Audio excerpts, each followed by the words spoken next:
Hey everyone! Have you ever wondered why most flight attendants are women? It's a fascinating story that involves history, societal norms, and practical reasons. Let's dive in. Back in the early days of commercial aviation, airlines wanted to make flying appealing and comfortable for passengers. In the 1930s, they started hiring women as flight attendants. They often chose women with nursing backgrounds to provide medical care during flights. This idea came from Ellen Church, a nurse and pilot who thought that having nurses on board would calm passengers' nerves. And guess what? It worked. This set a trend that has lasted for decades. Societal norms also played a big role. Historically, caregiving, hospitality, and customer service were seen as feminine roles.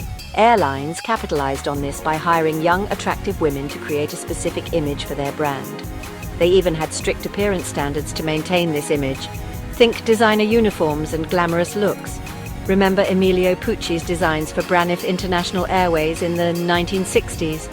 They were all part of this strategy. Marketing strategies further reinforced this trend.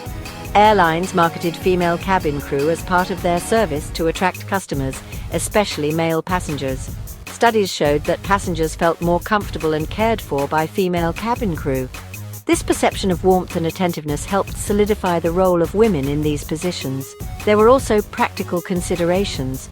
Early on, airlines imposed physical standards such as height and weight, which women were more likely to meet.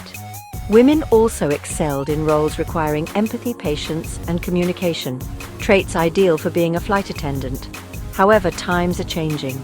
More men are joining cabin crew roles as gender stereotypes diminish. Modern airlines now prioritize professionalism, safety training, and customer service skills over gender or appearance. Thanks to anti-discrimination laws and shifting cultural norms, the profession is becoming more diverse and inclusive. So while the predominance of women as flight attendants has historical roots, the landscape is evolving. The next time you fly, you might notice a more balanced mix of men and women ensuring your safety and comfort. Thanks for watching. Don't forget to like, comment, and subscribe for more intriguing insights. Safe travels!